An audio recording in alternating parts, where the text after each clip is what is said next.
Good morning students, this is class 10th and today we are going to do exercise 5.4. Okay, optional exercise is this. Now let's start. Very first question of this exercise says which term of AP 121, 117, 113 is the first negative term. Okay, तो AP क्या दिया हुआ है? AP दिया हुआ है 121, 121, 117, 113 dot और इसमें हमें ये ध्यान देना है कि जो जिस टर्म के बारे में हम बात कर रहे हैं वो नेगेटिव होगा, फर्स्ट नेगेटिव टर्म। तो मान लेते हैं let the first negative term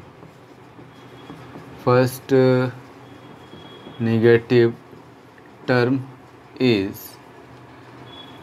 an. Okay, तो हम इसे क्या लिख सकते हैं?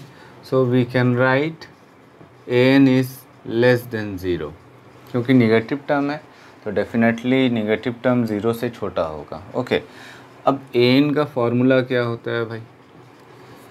an का फॉर्मूला होता है a plus n minus one into D, a plus n minus one into D is less than zero. अभी हम लोग यहाँ पे पता कर लेंगे फर्स्ट टर्म क्या है। फर्स्ट टर्म है 121 and common difference 117 minus 121 which is equal to -4. Now we will use this equation. So at the place of a we will put 121 plus n minus 1 into -4. Okay, which is less than zero. फिर क्या होगा? 121 plus minus minus 4n plus minus minus plus 4 is less than zero. So -4n को हम transpose कर सकते हैं, तो क्या होगा? 125 is less then 4n. Okay, so n is greater than 125 upon में 4 और n is greater than 31.25. Okay, 31.25 से n बड़ा होगा तो उससे बड़ा क्या हो सकता है? 32 है ना, 32nd term. So the first negative term is 32nd term. I hope you understood. काफ़ी इजी क्वेश्चन था. Okay, now the second question number 2. The sum of the third and seventh term of AP is 6 and their product is 8. Find the sum of first 16 term of the AP. Okay, so let's see. सबसे पहले हम लोग जो है कि क्या करेंगे, according to question मैं डायरेक्ट सोल्यूशन कर रहा हूँ. According to question, third and seven term, the sum of third and seven term. तो थर्ड टर्म को हम क्या लिख सकते हैं? a plus 2d and seven term को a plus 6d which is equal to 6. Okay, we can also write a और a आपका 2a, 2d 6d आपका 8d इज इक्वल टू 6. इन तीनों टर्म्स में जो कोफिशिएंट या कांस्टेंट है वो इवन है, तो हम 2 कॉमन ले सकते हैं. क्या बचेगा? a plus 4d is equal to 3 से equation 1. Okay, now the next statement is the product is 8. Okay, so we can do a plus 2d multiply by a plus 6d is equal to what? 8. Okay, now we can replace. अगर हमको d पता करना है तो d के term में equation 1 को लिख सकते हैं. a पता करना है तो a के टर्म, d पता करना है तो a के टर्म में लिख लेते हैं. तो a इज़ इक्वल टू क्या लिख सकते हैं इसको? 3 माइनस 4d. ओके, और a is equal to 3 minus 4d we can write. Okay, तो रिप्लेस कर देते हैं a को. तो यहाँ क्या हो जाएगा? 3 minus 4d plus 2d into 3 minus 4d plus 6d is equal to 8, तो ये हो जाएगा 3 माइनस 2d, और ये हो जाएगा 3 plus 2d is equal to 8। तो ये a minus b a plus b की आइडेंटिटी बन रही है। तो यहाँ हम लिख सकते हैं 3 का स्क्वायर माइनस 2d का square is equal to 8। So 3 का स्क्वायर 9 माइनस 2d का square 4d square is equal to 8। So minus 4d को उधर भेज देंगे। So 9 minus 8 is equal to 4d square. So d square is equal to 1/4। So d is equal to plus minus 1/2। Okay, तो यहाँ पे जो common difference आ रहा है प्लस माइनस 1/2 आ रहा है। फिर इसके बाद देखते हैं अभी हमको क्या पता करना है। अभी हमको फर्स्ट टर्म जो है आपका मालूम करना है। फर्स्ट टर्म इससे आप पता कर सकते हैं किसी भी इक्वेशन को इस्तेमाल करके, जैसे इक्वेशन 1 यूजिंग इक्वेशन 1। अब चूँकि यहाँ प्लस माइनस 2 वैल्यूज आ रही हैं, इसलिए 2 अलग अलग जो है कि वैल्यू आएंगे। हम केवल प्लस को मान के करते हैं, आप माइनस भी ट्राई कर लीजिएगा। If d is equal to plus half, okay, so a की वैल्यू क्या होगी, a is equal to 3 minus 4d। So 3 minus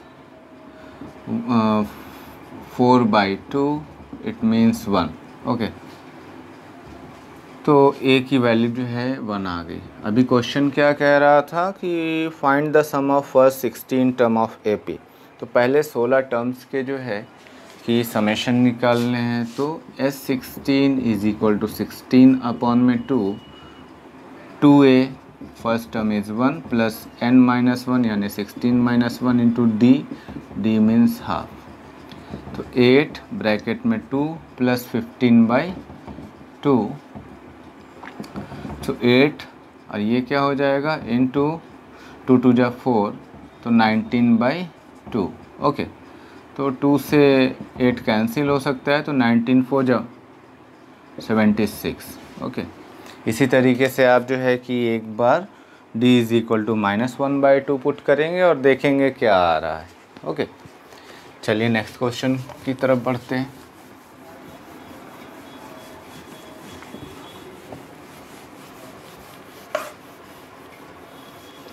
question number 3,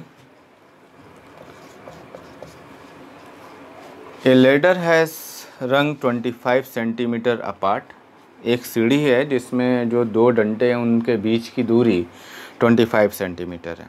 the rung decrease uniformly in the length from 45 centimetre at the bottom to 25 centimetre at the top. यानी सीढ़ी कुछ triangular shape like है, या दोनों उसके जो है कि पावे पैरेलल नहीं है, झुके हुए एक दूसरे की तरफ, जिसकी वजह से बॉटम में जो रंग है उसकी लंबाई 45 सेंटीमीटर है और टॉप जाते जाते रंग की लंबाई 25 सेंटीमीटर हो जा रही है।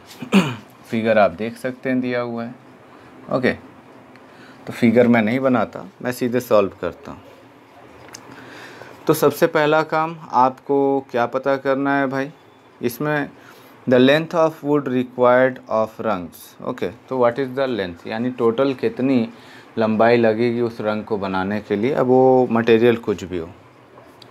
चलिए शुरू करते हैं। ए लेडर हैज़ 25 रंग एंड टोटल डिस्टेंस, तो यहाँ पे हम निकाल लेते हैं।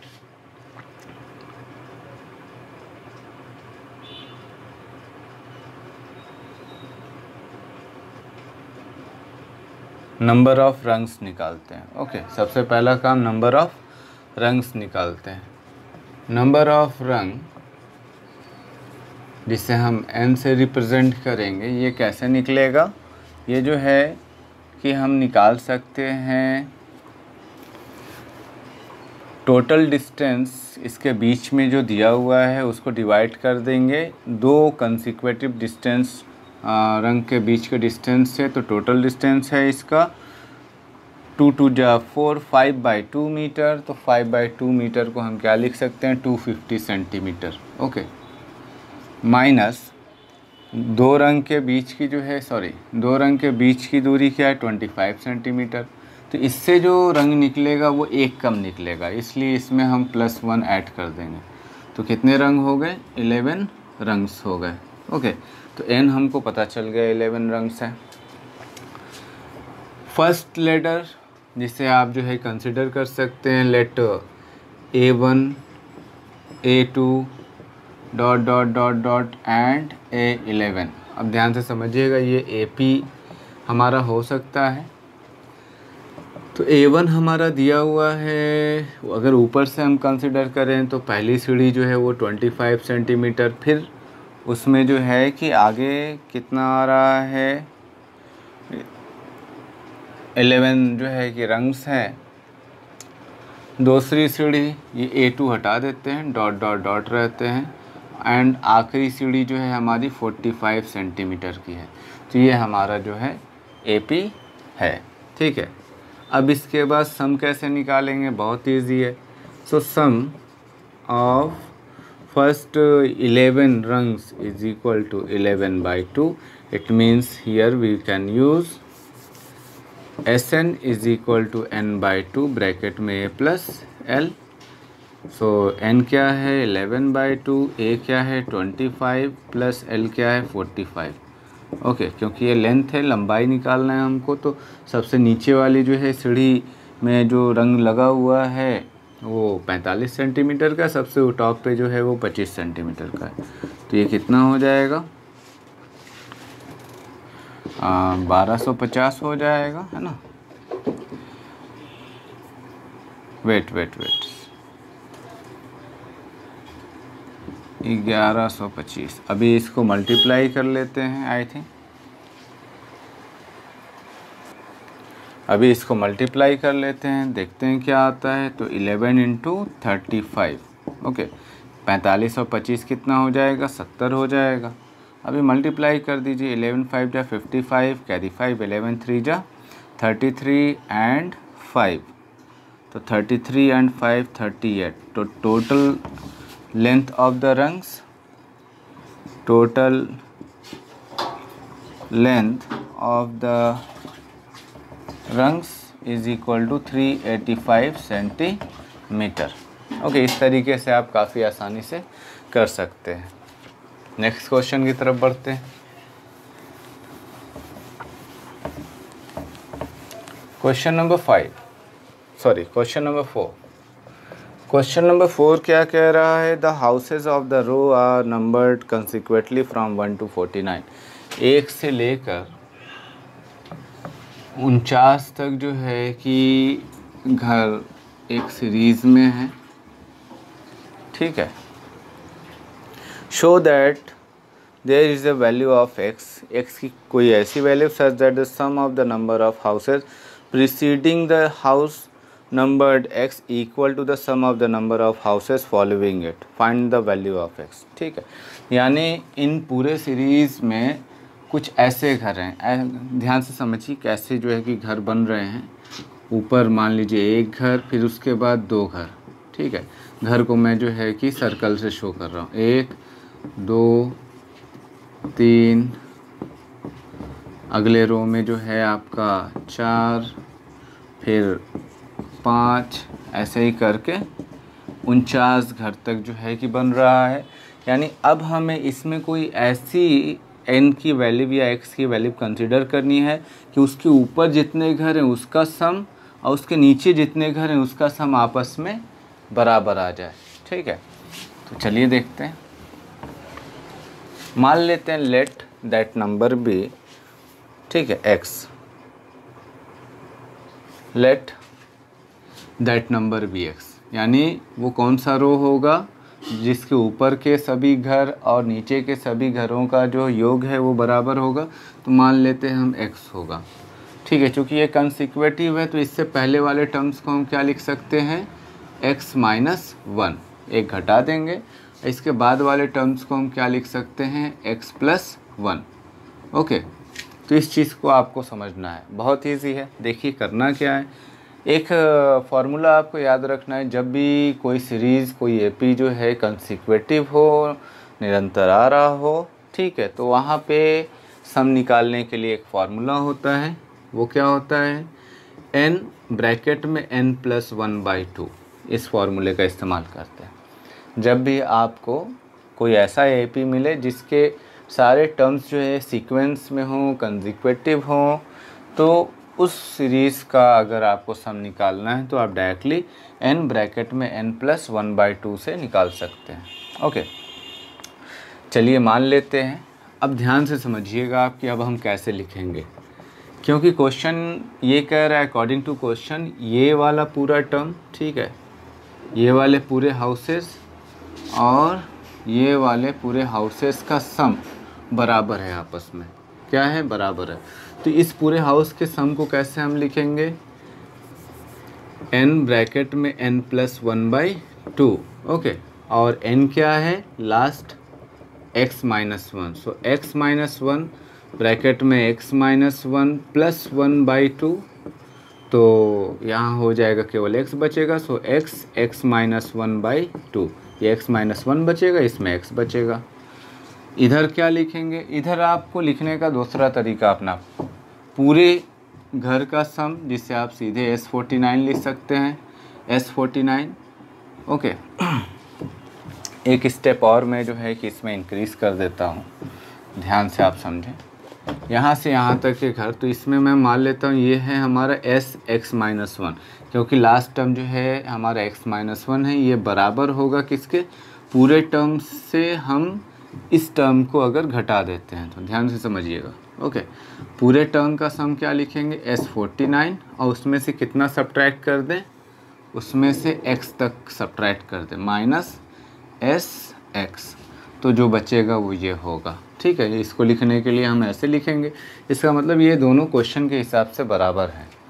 अब यहाँ पर हम फार्मूला यूज़ करेंगे, n ब्रैकेट में n+1/2 = n ब्रैकेट में n+1/2 माइनस n ब्रैकेट में n+1/2, क्योंकि ये कंसेक्यूटिव है इसलिए इस फार्मूले का इस्तेमाल हम लोग कर रहे हैं।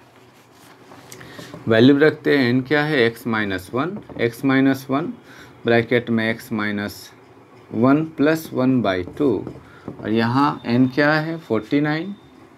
सो 49 ब्रैकेट में 49 + 1/2 माइनस, अब यहाँ पर n क्या है? x है।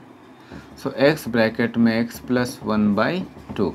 अभी इसको सिंप्लीफाई करना है आपको, तो ये हो जाएगा आपका x ब्रैकेट में x - 1/2, और यहाँ आपका हो जाएगा 50 और 49 मिलकर 5 9 जा 45, कैरी 4, एंड 5 4 जा 20 और 4 240/2, और ये आपका x ब्रैकेट में x + 1/2, तो 1/2 कॉमन ले लेंगे दोनों में से। सो 1/2 तो बचेगा x² - x, और यहाँ 1/2 कॉमन ले लेंगे तो 2450 -x² - x। ओके, तो इससे ये कैंसिल हो गया। सभी को एक तरफ लेकर आते हैं, x² - x + x² + x = 2450, x से x कट जाएगा, 2x² = 2450, सो x² या x √2450/2, तो इसे हम क्या लिख सकते हैं? √2 2 जा 2 2 जा एंड 2 5 जा, 1225 का स्क्वायर रूट क्या होता है? 35 ± 35। तो चूँकि सम है तो हमारा प्लस हम कंसिडर करेंगे। सो x की वैल्यू क्या आ गई? 35। 35वें रो से ऊपर के जितने मकान हैं उनका सम और नीचे के जितने मकान हैं उनका सम आपस में बराबर होगा। आई होप कि आपको समझ में आ गया। लास्ट क्वेश्चन देखते हैं इसका।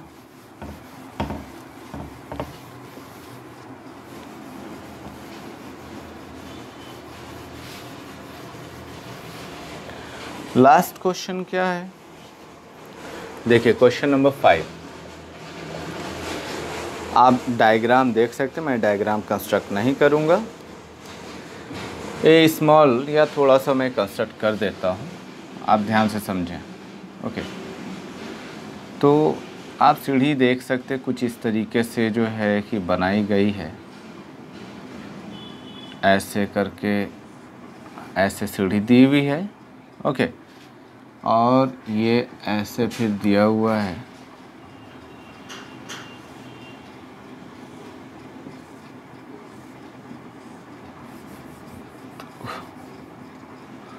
कुछ ऐसे ही है, मान लीजिए आप। तो ये दिया हुआ है 50 सेंटीमीटर, ये दिया हुआ है 1/2 centimetre, sorry metre, this is not centimetre, metre, and ये ऊंचाई दी हुई है 1/4 मीटर। ओके, तो आप जब नोटिस करेंगे और टोटल नंबर ऑफ जो है दिया हुआ है 15 स्टेप, कितनी सीढ़ियाँ हैं? 15 स्टेप। तो नंबर ऑफ स्टेप हमको मालूम है 15। अब यहाँ पे सबसे मज़ेदार चीज़ क्या है, वो ये है कि अगर आप इसे ऐसे कर देते हैं तो आप देखेंगे कि हर स्टेप पर जो सीढ़ी है वो ट्वाइस यानी एक ज़्यादा होती जा रही, कंसिक्वेटिव होती जा रही है, एक ज़्यादा होती जा रही है। ठीक है, तो 15 तक हमें जाना है। ठीक है, तो हम एक सीढ़ी का वॉल्यूम निकाल लेंगे। तो volume of a single ladder क्या होगा? LBH। तो L क्या है? 50 मीटर, इंटू B क्या है? B आप देख सकते हैं बुक में, B आपका दिया हुआ है 1/2 मीटर, एंड हाइट दिया हुआ है 1/4 मीटर।